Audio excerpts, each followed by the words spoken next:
Assalamu alaikum, all of you. I hope you all are fine. So today we have our second lecture, that is communication skills. 10 communication skills for your life and career success. तो first हम इस picture से थोड़ा अपना जो है वो elaborate करेंगे कि हमारी 10 कम्युनिकेशन टॉप कम्युनिकेशन स्किल्स क्या हो सकती हैं. Active listening, communication method, friendliness, confidence, sharing feedback, volume and clarity, empathy, respect and responsiveness. Firstly हम थोड़ा सा जो है वो ओवरव्यू करेंगे about communication skills. Communication skills जो है वो एक ऐसी एबिलिटी है जो आपको प्रोवाइड करती है receiving different kind of information जो हम किसी को प्रोवाइड करते हैं by the day to day conversation, by the life, जो कि इफेक्टिव हो सकती है, क्लियरली, एक्सट्रीमली क्रिटिकल हो सकती है, यूजफुल हो सकती है, लर्निंग हो सकती है, और भी बहुत सारे इफेक्टिव वेज हो सकते हैं अपनी बात को किसी तक पहुंचाने के लिए. अब हमारी इसमें कुछ टाइप ऑफ कम्युनिकेशन स्किल्स आ जाती है जिसमें हमने अपने प्रीवियस लेक्चर में भी पढ़ा था. वर्बल कम्युनिकेशन आ जाती है, नॉन वर्बल कम्युनिकेशन आ जाती है, विजुअल कम्युनिकेशन आ जाती है एंड रिटन कम्युनिकेशन आ जाती है. अब जो है वो वर्बल कम्युनिकेशन में हमारी स्पोकन लैंग्वेज आ जाती है. वो स्पोकन लैंग्वेज हमारी मदर लैंग्वेज हो सकती है, इंग्लिश लैंग्वेज हो सकती है, किसी भी कल्चर की लैंग्वेज हो सकती है. उसके बाद नॉन वर्बल आ जाती है जिसमें कम्युनिकेशन में हमारी बॉडी लैंग्वेज आती है, हमारे फेशियल एक्सप्रेशन आ जाते हैं, हमारी टोन ऑफ टॉक आ जाती है. ठीक है. उसके बाद हमारी रिटन लैंग्वेज में कम्युनिकेटिंग आती है being with the writing language, symbols and numbers के जरिए. अब सम विजुअल्स में आती है communication by way the photography, art, drawing, sketches, charts and graphs. अब देखिए राइटिंग में जो हम कोड्स वगैरह यूज करते हैं वो हमारी नंबर ऑफ जो है वो टॉक आ जाती है. अब हम अपनी टॉप 10 स्किल्स के ऊपर बात करेंगे. अब एक्टिव लिसनिंग क्या होती है? एक्टिव लिसनिंग होती है कि सम टाइम्स हम अप्रिशिएटिव होते हैं लिसनर्स के ऊपर. सब बहुत सारे ऐसे मोटिवेशनल स्पीकर्स हैं जो अपनी बातों से लोगों को मोटिवेट कर देते हैं अपनी लाइफ में इंडिपेंडेंसी लाने में. कुछ ऐसे आपके ट्रेनर्स होते हैं जो आपको बहुत सारी चीजें सिखा देते हैं. तो वो आप अगर एक्टिव लिसनर नहीं होंगे, आप चीजों को सुनेंगे नहीं, उन्हें समझने की कोशिश नहीं करेंगे, तो आप एक अच्छे कम्युनिकेटर नहीं बन सकते. अब देखिए, अगर कोई पर्सन हमसे अपनी कोई बात, कोई प्लान, कोई आइडिया हमसे शेयर करता है, हम अगर उसके साथ एक एक्टिव लिसनर बन के जो है वो सुन रहे होते हैं उसे, तभी हम उसकी बात को अंडरस्टैंड कर पाते हैं. अब आप मेरा लेक्चर आप ले रहे हैं तो आप मुझे सुन रहे हैं, तो मेरी बात को समझ पा रहे हैं एक्टिव लिसनर की तरह. ये हमारी पहली कम्युनिकेशन की स्किल होती है. उसके बाद using the right communication method, मतलब कुछ जगहों पर बोलकर आप अपनी बात दूसरों को समझाना जो है वो इजी लगता है. किसी जगह पर लिख कर दूसरों को अपनी बात समझानी पड़ती है, जैसे कि ईमेल्स के जरिए, लेटर्स के जरिए, बॉल के जरिए, बोलने के जरिए, फोन कॉल्स के जरिए. कुछ जगह पर आपको विजुअली चीजों को समझाना पड़ता है. जैसे मैं अब आपको एक विजुअल भी दे रही हूँ, मैं आपको राइटिंग भी प्रोवाइड कर रही हूँ, मैं आपको लिसनिंग भी प्रोवाइड कर रही हूँ, वर्बल, नॉन वर्बल, विजुअल.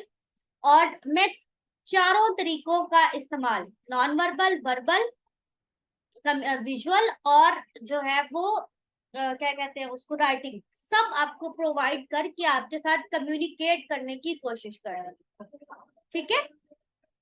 उसके बाद जो है वो फ्रेंडलीनेस बिहेवियर. कुछ जगहों पर, कुछ प्लेसेस पर आपका पॉजिटिव एटीट्यूड होना बहुत जरूरी होता है, माइंड सेट्स को समझने के लिए, आइडियाज को समझने के लिए, अपनी स्पीक को उन तक पहुंचाने के लिए, सामने वाले तक पहुंचाने के लिए. फ्रेंडलीनेस आपके बिहेवियर में आपकी बहुत सारी चीजों को बहुत पॉजिटिव वे में कन्वर्ट कर देता है. आपके रिलेशनशिप्स को मैनेज करने में, फॉस्टर करने में, प्रोडक्टिव बनाने में आपकी हेल्प करता है. उसके बाद आ जाता है कॉन्फिडेंस. कॉन्फिडेंस में जो है वो ऐसी वर्क प्लेस आती है जिसके अंदर आपका कॉन्फिडेंट होना, आई कांटेक्ट होना, आपका एड्रेस करना, स्ट्रेट रहना, स्ट्रेट ऑफ टॉक होना, शोल्डर्स का स्ट्रेट रहना, झुक कर बात नहीं करना, क्लियर बात करना, कॉन्फिडेंटली अपनी बात. क्योंकि जब आप किसी से कम्युनिकेट कर रहे होते हैं तो आप इतने पक्के होने चाहिए अपनी बात पर, आपको इतना कॉन्फिडेंट होना चाहिए कि जी जो मैं कह रही हूँ या कह रहा हूँ वो बिल्कुल सही। जॉब इंटरव्यूज के दौरान बहुत जरूरी होता है कॉन्फिडेंस, ओवर कॉन्फिडेंस नहीं, कॉन्फिडेंस। क्योंकि जब हम किसी कल इंशाल्लाह ताला हम अपने जो है वो पढ़ेंगे इसके बारे में, करियर ऑफ इंटरव्यूज के बारे में, कम्युनिकेशन कैसे होनी चाहिए। सो नेक्स्ट जो है वो है शेयरिंग फीडबैक। किसी से बात करके, किसी की बात सुन के, कोई कोर्स अटेंड करके, कोई वर्क प्लेस स्किल लेने के बाद उसके बारे में आंसर क्वेश्चन और फीडबैक देना बहुत असेंशियल होता है। ये एक ऐसी चीज है जिससे सामने वाले के दिमाग में आपकी ये बात पक्की हो जाती है, स्ट्रॉन्ग कम्युनिकेटर हो जाते हैं आप, जब आपको उनका एक बेहतरीन फीडबैक मिलता है या आप उनको एक बेहतरीन फीडबैक प्रोवाइड करते हैं।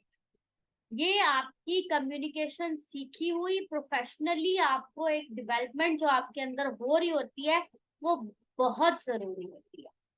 उसके बाद आ जाते हैं हम हमारे वॉल्यूम एंड टून। अब सम टाइम ऑफ प्लेसेस पर हमारी टून ऑफ वॉल्यूम जो है वो लो रखनी जरूरी होती है। अगर कोई पर्सन बिल्कुल हमारे सामने खड़ा है तो हम उससे बहुत लो वॉइस में आराम से कि वो हमारी सुन ले, हम्बल वे में इजी इजी टॉक करके उससे अपनी बात समझा सकते हैं।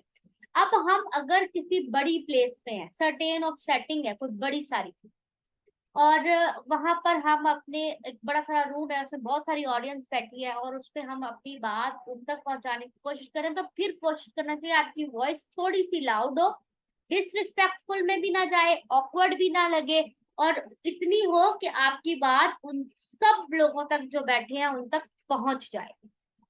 फिर उसके बाद आ जाती है एम्पथी। एम्पथी जो है वो एक मीन ऑफ है जो कि ओनली अंडरस्टैंड की जाती है by the share of your emotions. अगर आप कम्युनिकेट कर रहे हैं दो टीम्स के दौरान और वन ऑन वन सेटिंग, तो फिर आपका दोनों अटैम्प्ट, दोनों साइड पर आपकी एम्पैथी इक्वली शो होनी चाहिए। एक अप्रोप्रिएट वे में आपके इमोशंस जो है वो आपकी ट्रांसलेट को शो करें, आपके बात करने के अंदाज को शो करवाएं। उसके बाद रिस्पेक्ट आ जाती है। ये एक ऐसी की ऑफ रिस्पेक्ट है, रिस्पेक्ट की जो कि इनिशिएट करती है कम्युनिकेशंस को दूसरों के रिस्पॉन्ड के ऊपर। इंटरप्शंस नेसेसरी नहीं है कम्युनिकेशंस के दौरान। बार बार रिस्पेक्टफुली आप अपनी बात दूसरों को कह सकते हैं, समझा सकते हैं, बता सकते हैं, रिस्पॉन्ड कर सकते हैं, क्वेश्चंस देव ए आस्क कर सकते हैं। तो ये सब चीजें होती हैं। उसके बाद आ जाती है नॉन वर्बल जो है क्यूज। हमारे नॉन वर्बल क्यूज में जो है वो हमारी बॉडी लैंग्वेज, हमारे फेशियल एक्सप्रेशंस, हमारे आई कांटेक्ट, हमारी लिसनिंग जो है, इनके ऊपर बहुत अटेंशन करती है। किसी की बॉडी लैंग्वेज को जज नहीं करना चाहिए, किसी की पर्सन के कल्चर के जरिए, जेस्चर के जरिए, उसके फिजिकल लुक के जरिए, उसकी एबिलिटी डिफरेंसेस के जरिए उसे जज ना करना भी एक अच्छे कम्युनिकेटर का साइन होता है। उसके बाद आती है हमारी रिस्पॉन्सिवनेस, कि हम किसी पर्सन की ईमेल, किसी भी एम्प्लॉय है, फोन कॉल्स हैं, उनके ईमेल्स हैं, उनकी जो चीजें हैं, उनको किस तरह रिस्पॉन्स कर रहे हैं। एज अ कम्युनिकेटर हम क्या एड्रेस कर रहे हैं, कॉम्प्लेक्स रिक्वेस्ट पर कैसे बिहेव कर रहे हैं, क्वेश्चन के आंसर पर कैसे रिस्पॉन्स कर रहे हैं, फीडबैक पर कैसे रिस्पॉन्स कर रहे हैं, किसी की कंप्लेन पर कैसे रिस्पॉन्स कर रहे हैं। ये सब चीजें भी एक अच्छे कम्युनिकेटर के अंदर नजर आनी चाहिए। तो ये है हमारा आज का lecture. Thank you so much. इंशाल्लाह आपको पसंद आएगा, फीडबैक लाजमी प्रोवाइड करें। Thank you so much.